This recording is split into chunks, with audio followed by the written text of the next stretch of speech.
Hi, this is Gary Goodwin, founder of The Stuck Creative, and welcome. This is a place to come for tips, tools, and techniques for getting started, staying working, and getting your projects done at last. There are many obstacles that can make us stuck creatives. Today we're going to look at one of those, and we're going to look at one that we can do something about. It'll take some finesse, it's going to take a little time, but it's definitely worth lining up. And if we line it up the right way, a lot of the resistance and a lot of the obstacles that we bump into when we want to work will be gone. If we take the perspective of a clock, 1 hour looks like every other hour. It's 60 minutes, period, end of sentence. Give me the next one, and the next one, to the clock. They're all the same. For us humans, non-clocks, 1 hour can be radically different from another hour. And it's best to say that every hour is different from every other hour because we're dynamic creatures. There's just so much that's going on within us per minute, per second, I'm sure, certainly within per hour. We have ups, we have downs, we have mood changes, we have energy changes, we have concentration changes, we have awareness changes. Hours are very dynamic. Even with that much of dynamic change, with a little bit of observation, we can start to spot some patterns that seem to persist across days. For instance, I'm sure by now most of us determine, are we a night owl or are we a morning lark? The night owl loves the evenings, maybe even late evenings. The morning lark enjoys getting up before dawn or at dawn and getting an early start on things.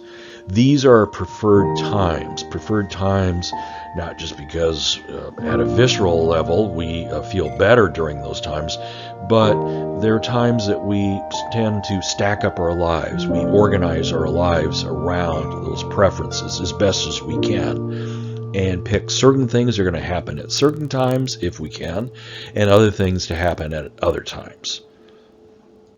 How this owl or lark thing became part of us, it's not fully understood. Clearly, there's something about maybe there's been routines that we've followed, and that's changed us, or maybe routines have been imposed upon us in the past, so those have created these differences.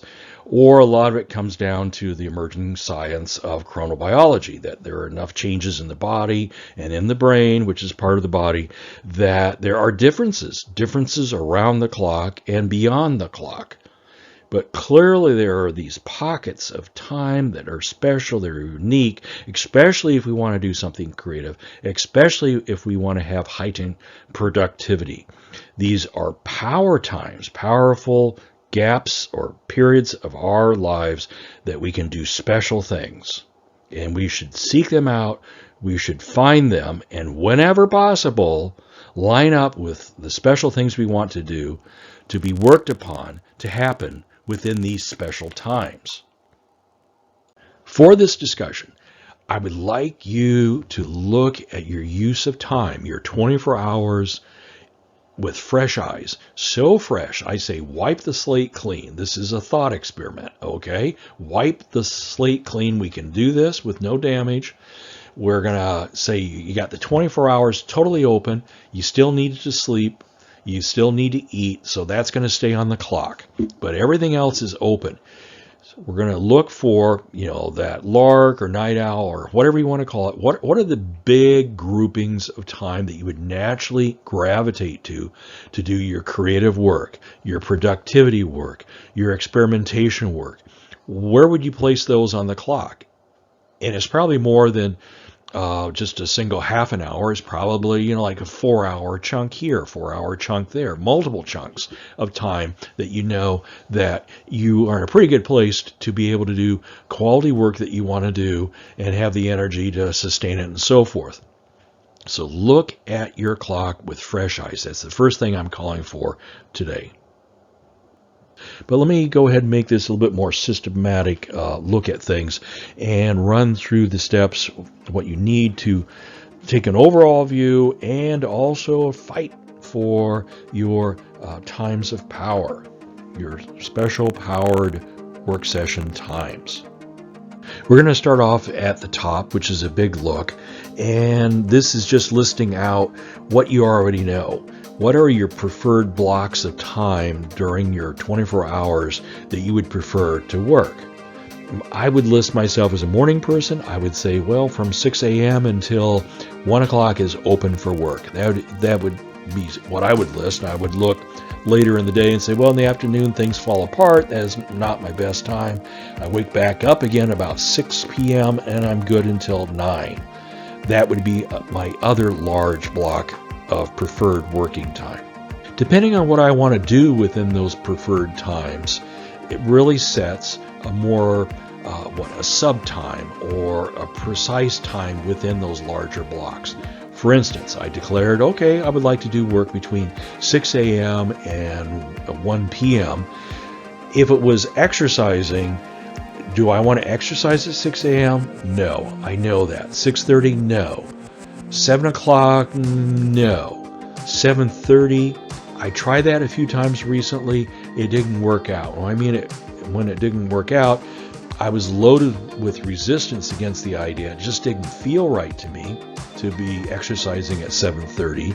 It felt torturous. Also, even though I had it on the calendar and even though I had the good intentions to be there at 7:30, more often than not, I just was not making it, or I was cutting the work session short. I'm looking for a half an hour to work each day, to do exercise, for instance, and I just was stopping after 10 minutes or 15 minutes. So I know 7:30 is not working for me, even though it's within my larger block of preferred working time.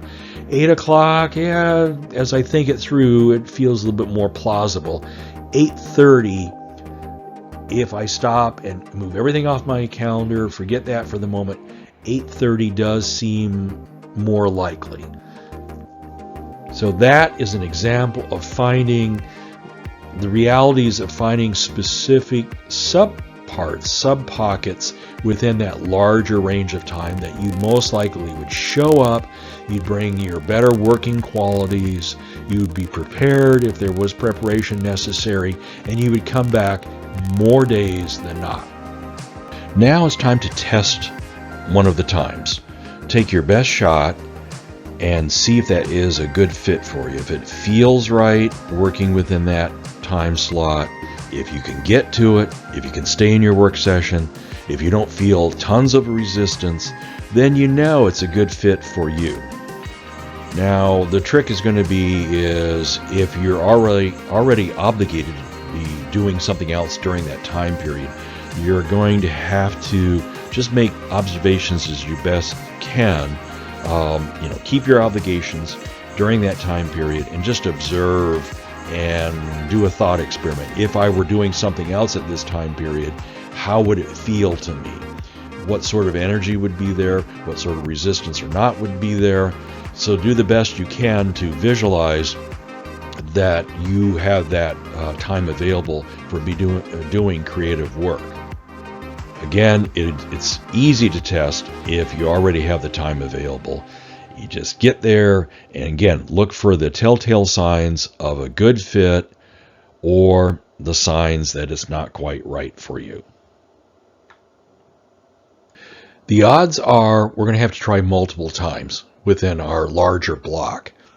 We shouldn't shy away if the first time we use just because it feels uncomfortable, because we will have some of that discomfort because it's a new thing, it's a new habit, and it may not feel right, but we should stick it out a little bit, a few days at least, a half a week or so, and see if it's just the newness that feels odd or if there's something deeper, that it isn't really a good fit for us at all and we should look somewhere else.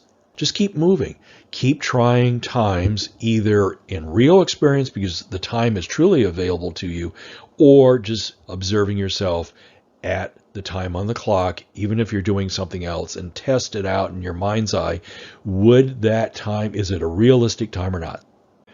Once we've narrowed it down, then we need to get the time. Then we need to protect the time. from slipping away or letting other tasks, other issues slide into that because there aren't enough boundaries or the boundaries aren't strong enough. Remember, this is golden time. This is power time. It's not just time. This is precious time to you. And I think it really separates the productive and the creative from at least the unproductive. Because why not line ourselves up and give ourselves the best shot possible? Okay, so protect your time. If you don't have the time available, then take a hard look and a hard reconsideration. Is there some way you can shuffle things around on your clock? Is there some way you can delegate? Is there some way you can share something? Is there some way that you can postpone something? Is there some way you can delay something or rearrange something? Again, this is precious to you. This is precious, precious time. Not just any time. It's precious time. It's worth shuffling things for, fighting for, and again, regardless if it was available to you in the beginning or you had to get it first, protect it. Don't let unnecessary things slide into this precious time, which is meant for you to be productive and to be creative. Well, I'm going to jump out now. I think you understand what I'm saying. If you have questions or if you want additional tips, tools, and techniques for getting unstuck, getting started, staying unstuck, and getting your projects done at last, you're always welcome to go over to thestuckcreative.com. You'll find me there, and you'll find a growing library of articles, of videos, some downloads, and who knows what else. So this is Gary Goodwin, founder of The Stuck Creative, and I will see you next time.